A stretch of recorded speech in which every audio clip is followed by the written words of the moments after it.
The following is designed to entertain and inform, not provide medical advice. Always consult your doctor before starting any treatment. Spire.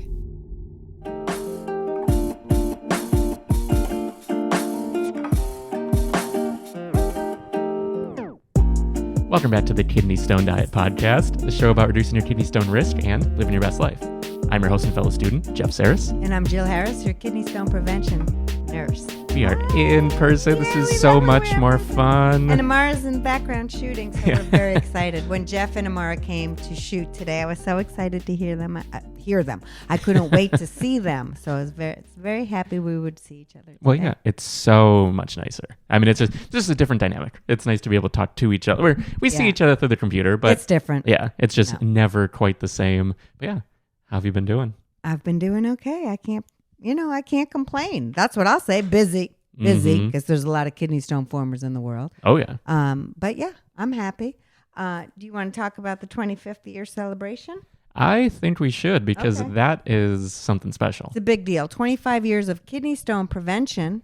Actually, it's in a couple weeks. It's in October. But this could be airing soon. I don't know when this airs, but either way, maybe we make this the second one. Oh, yeah, that works. So it can air. But yeah, 25 years of preventing kidney stones. It's super exciting for me. Yeah. You know? Yeah, that is, I think it's easy to look at the show and say we've been doing this for 100 and something episodes. That, okay, a few years. Yeah. You know, like there's a little bit of experience there. There's some time.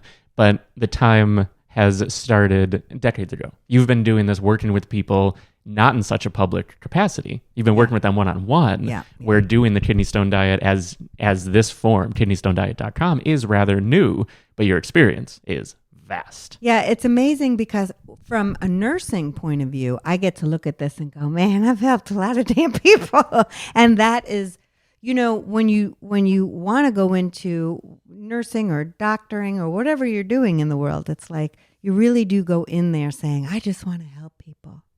But in a traditional setting like a hospital, it's really difficult to give the help and support to patients that you want to give because of time, and everyone's really sick. So to be able to do this in the way that we're doing it and being able to, help thousands of people every day, because we have so many supporters and people that go to the YouTube channel and the newsletter and the Facebook page and all of it. It's not just about paid services. It's about all the free things we're able to do and reach to people. Well, that's like a dream come true for somebody who just wanted to go to nursing school so she can help people, right? Mm-hmm, so, absolutely. I mean, it's the most rewarding career in the world. And so I feel proud of it. And I just feel happy that I've been able to do it. And I'm hoping to ride out the rest of my, years doing it, and to be able to do it in this kind of venue where I can work from home.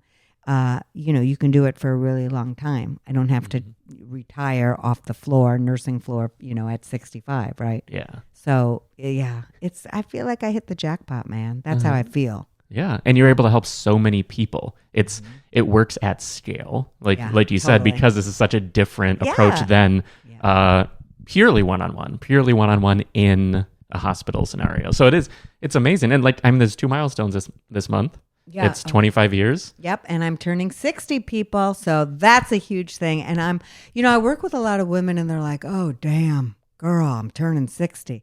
And I'm like, you should be so excited that you're turning 60 because you get to turn 60 because the alternative people ain't so adorable. So I'm thrilled I'm turning 60. I feel like it's a great privilege to get older. Mm-hmm. That's how I think about it. And I'm always grateful for every single day. And I know we all say that stuff, but I really am grateful for every single day because I've been so sick in my life. So you get that beautiful perspective with being sick. You just do have a whole other level of gratitude, because I think it was the Mel Robbins podcast. I think she's great. I was listening to her and she's like, time is like an ice cube and it's just melting away. And in the kidney stone prevention course, we're always talking about, in the group calls, we're always talking about, look, a lot of us are my age and up, 50s and up, whatever. And how do you want to spend your life? Because it's ticking away, literally ticking away. We're never going to get this last minute back that just passed, right? So Are you spending it with the people that bring you joy and support and love? Are you in a job that, speaking of jobs, are you in a job that you really like going to every day? I mean, we're at our jobs so many hours a day, and lots of times more so than we're with our family. So I think that's super important, right? And I know some people are like, well, yeah, girl, but I have to be in this job because it's paying the bills. I get it. I get that. Of course, we all have bills. But can you figure out a side hustle that brings you so much joy that you can eventually, put into, a full-time gig that you can get money from? Whatever. The point is, time is of essence. And how do you want to spend it, right? It's really important. And who do you want to spend it with? So with all that, I'm always thinking about these kinds of things. It interests me and it keeps me present so I can make the best decisions for myself and prioritize my life. And so, with turning 60, I just feel really grateful I get to. And being able to serve the kidney stone community for all these years is, next to my son, I think it's the biggest thing I've ever done. And I'm very proud of it, and I'm very grateful for it. I really am. And I think Jeff's like, Jesus, this is a lot. You were ready to talk and you're like, oh shit, I'll put this microphone down again. No. She's still going. She's still going. I think the biggest thing is, I never knew that this was going to be my career, kidney stones. It's not what I set out to do. It was what I stumbled upon. And the fact that people trust me in doing this every day, well, that's the biggest privilege of my life, besides having my son, that people actually trust me, so it's not an accident amazing. Though, because you've earned it. You've put in the time, you've put in the effort and the patience with the patients that you have, because it's a lot. They're experiencing some of the worst pain in their lives. Yep. And someone needs to be there to help. And like you've said, like anyone who's watched for a while, they know, you've been a patient, not in kidney stones, but you've been a patient on the other side. Yes. So you know exactly what it feels like to be going through something that you would wish upon nobody. So it's just a different level that you can provide, which is beautiful.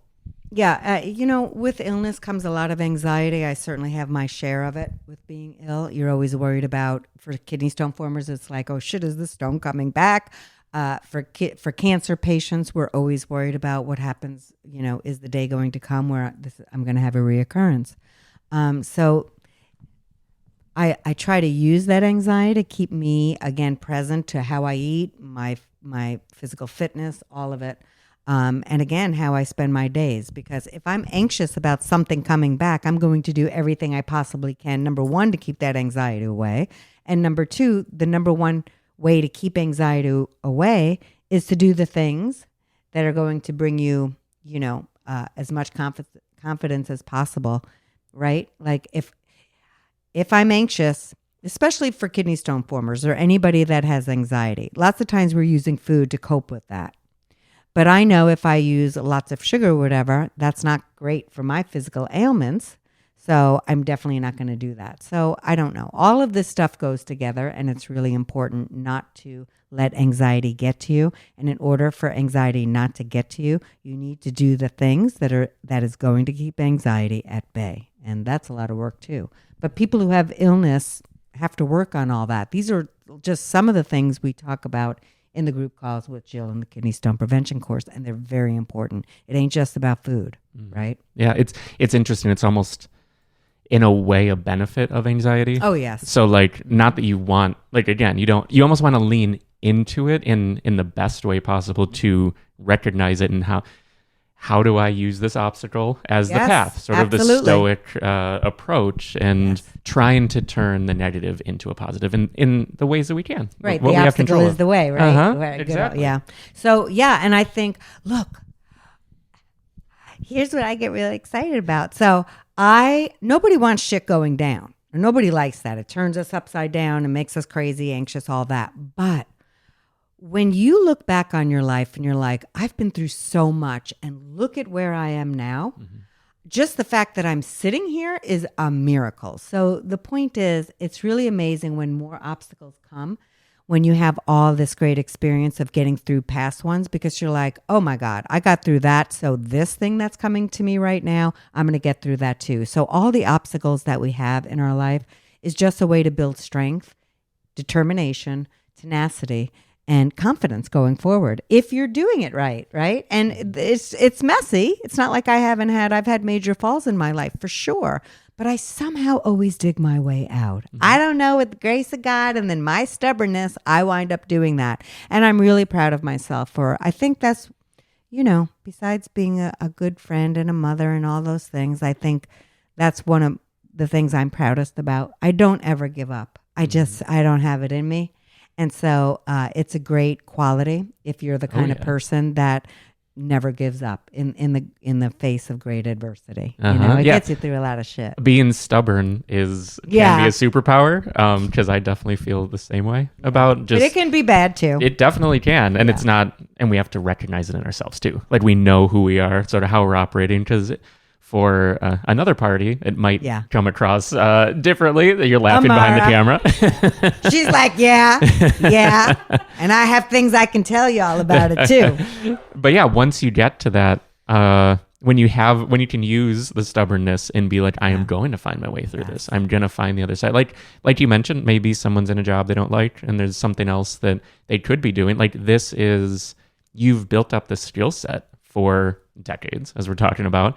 And we all have our skills and our, you could say, interests, depending on what it is. There could be ways to parlay that into an opportunity that could give someone more of the life that they want to lead. Absolutely. And it doesn't even mean leaving a job. Right. It doesn't necessarily mean leaving a job, but it could. It could lead someone there. But yeah, there's so much opportunity. Just it abounds, and it's hard to feel it when maybe we're sick or we feel like we keep hitting this wall that we just can't get past. But there is another side that we can get to. It's just, it's not going to be easy. Nothing in life is just easy. It's not easy. And when you're sick because when you're sick, you're scared. And so when you're scared, all rationale leaves your mind. I mean, honestly, when you're scared, it's very difficult to get through anything. And that's when you ask for support. You ask for people you trust.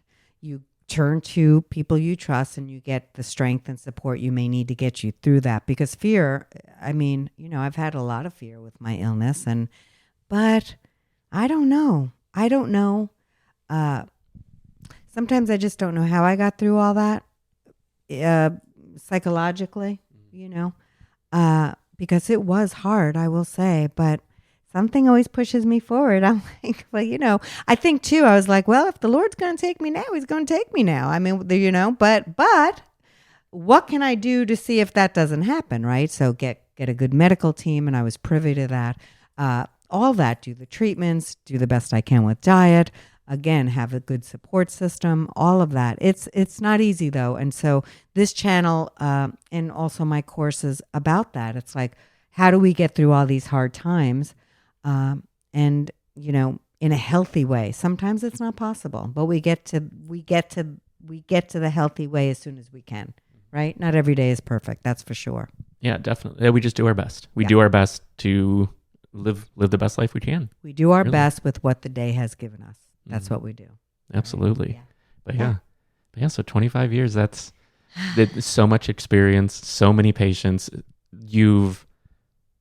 At this point, it probably feels like you've heard it all, but at the same time, there's always something, there's a different spin, there's a different person. Everyone has their unique path that I'm sure it's more of a breadth of people where suddenly it's like, oh, I've experienced that with this person, with that person. And within the calls too, I'm sure there's so many people who are in the group calls with Jill that get to see parts of themselves in others who are sharing their stories and their journey where they are right now. Oh yeah. I mean, yes, I've heard the same stories over and over for all these decades. Absolutely, I have.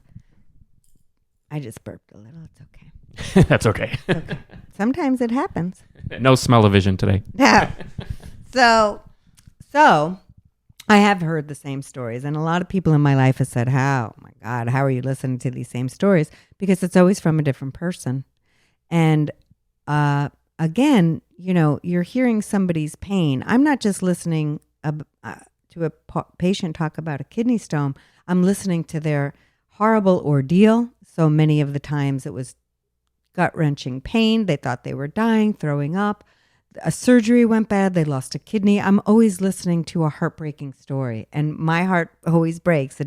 I'm never like, heard that one before. I'm never like that. I'm just, because I am an empath. So I'm just like, oh, that sucks so bad, sissy. I know, so that I care about that. I just do. I just care about it. And so the fact that I have all this information gathered over all these years and a terrific mentor, Fred Coe, C-O-E, at kidneystone.uchicago.edu, I get to help people. Not just help people low salt. How do you do that if you're traveling all the time? How do you do that if you're a pilot? How do you do that if you're a teacher and you can't use the bathroom? How do you do that if you're a nurse, a surgeon? I mean, you're talking to people, all different kinds of people who have been through all different kinds of things. Yes, the same, but it's their own situation. And then trying to figure out how to make it better for them because everybody's so different. So every one of my days is different because everybody has different habits and different ways of doing things, and they want to be taught in a different way. So also I could be talking to somebody from New York and they're going to be quick like me. And then I'm talking to somebody in a state in Alabama or a senior citizen, and they need it to be slower. So I always have to adjust. I have to listen to who I'm talking to and adjust the way I do things. I don't go on autopilot. So that is so fascinating to me, right? So there's so much to it for me. It's not just the same old thing, but everybody always says that. Yes. One assumes that, and that's not the case. Yeah.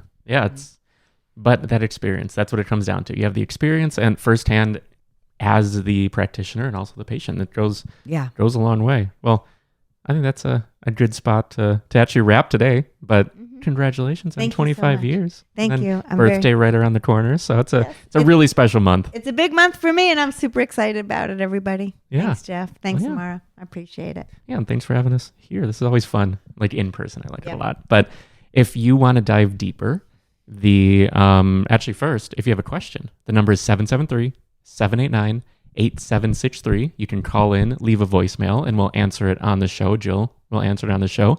Or if you're out of the States, you can email podcast@kidneystonediet.com with a voice memo. You can just open the voice memos app on your phone, send it along, record it, send it along via email, and we will feature you in the future.